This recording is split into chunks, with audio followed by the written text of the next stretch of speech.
Good morning mga kababayan. Nandito po tayo ngayon sa Manila, Cebu City. Karon pag yung takabalik mga kababayan sa ato mga live video mga kababayan. So magko-comment po tayo ngayon sa sitwasyon ngayon sa Kang Estela Quimbo mga kababayan. Kung ikaw si Estela Quimbo, ano ang sasapitin mo?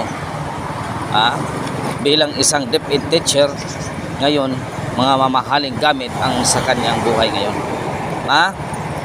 So, by the way mga kabayan, maraming salamat. Kung hindi ka pa nakasubscribe sa aking channel, pa-subscribe naman, like and share ang ating video. Pero kung mabigat sa inyo lang pala, pasalamat pa rin sa iyong panonood sa aking mga video mga kababayan. Nagpapasalamat pa rin ako na ikaw ay palaging nanonood sa aking video. Thank you very much mga kababayan. Thank you very much. Dahil sa munting channel ko, ikaw ay makadagdag sa aking subscribe. So, maraming kasalamat mga kababayan. Itong si Estela Quimbo, dati pala itong teacher. Pero may mga asikain ito, may mga hidikain sa buhay na hindi na nakikita sa gobyerno, kaya tumakbo bilang congressman. Bilang congressman ngayon sumikat si Quimbo dahil sa kanyang panununtunan, dahil sa kanyang nasa isipan na hindi dapat bigyan ang Office of the Vice President of Budget. Kaya ngayon siya sumikat. Ngayon mga kabayan, mas lalo siyang sumikat. Si Cynthia Villar, isang billionaire, ay ang kanyang bag ay 27,000 lamang. Samantala ang relo ni Estela Quimbo is 1.4 million. Isinumada ang kanyang salin. Kung ito ba ay marami siyang mga bagay-bagay mga kabayan, napakamahal. Kung kaya bitong bilhin ni Estela Quimbo, hindi kaya mga kababayan kung salary lang ang kanyang pagkukunan. At saka mga kababayan, hindi lamang yan. Hindi lamang yan ang kanyang mga mayroon pa siyang mga properties. Ang kanyang represent ay 270,000. Ang kanyang ayuda ay 300 million mga kababayan. Tama ba ito mga kababayan?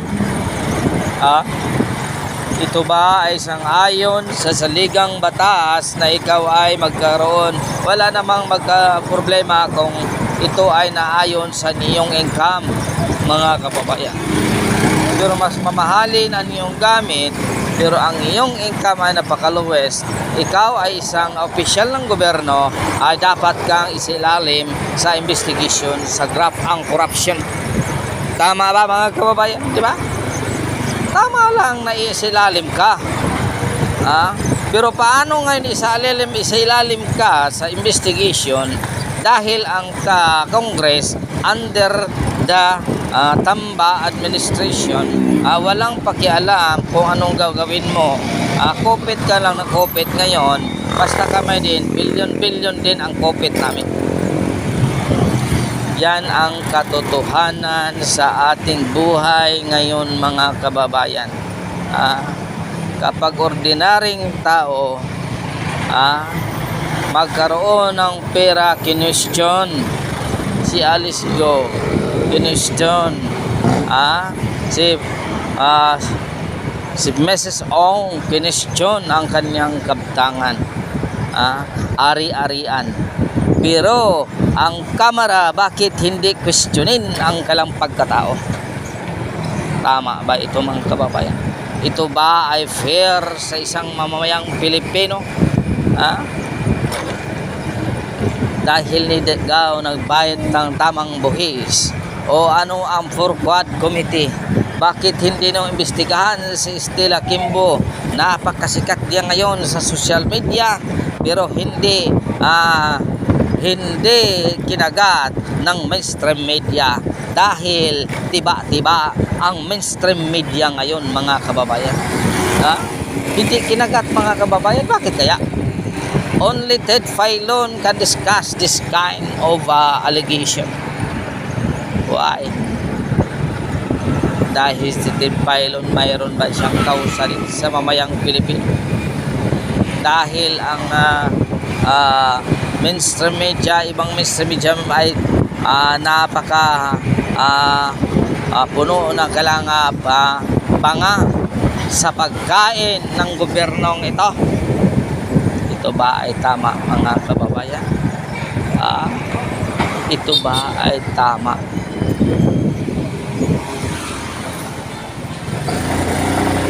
Ito ba ay tama, mga kababayan? Kung ordinaryong tao,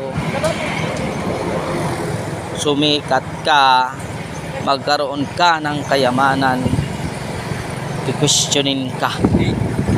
Pero kapwa congressman, okay lang yan. Walang problema. Walang hain sa floor. Walang maghain sa floor. Walang mag-investigate dito. Dahil tayo ang may karapatan mag-investigate sa taong hindi nagbabayad ng buwis. Ito ba ay tama, mga kababayan? Tama ba ito? Tama ba? Tama ba ito, mga kababayan?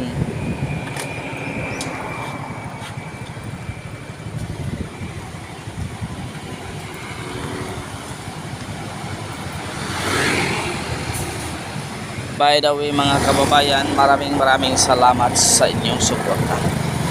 Hanggang dito na po lang, mga kababayan.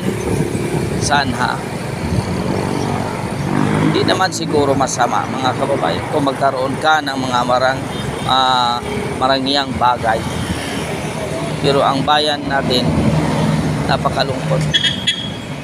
Kung ikaw ay nasa gobyerno, lalo na matataas ka na opisyal sa gobyerno, hindi ka pwede imbestigahan. Pwede ka nang imbestigahan kung wala ka na sa gobyerno. Ito ba ay tama, mga kababayan? Ombudsman, ano nang nangyari, ombudsman?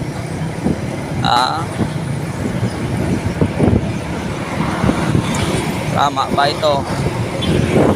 By the way, mga kababayan, maraming salamat sa inyong suporta.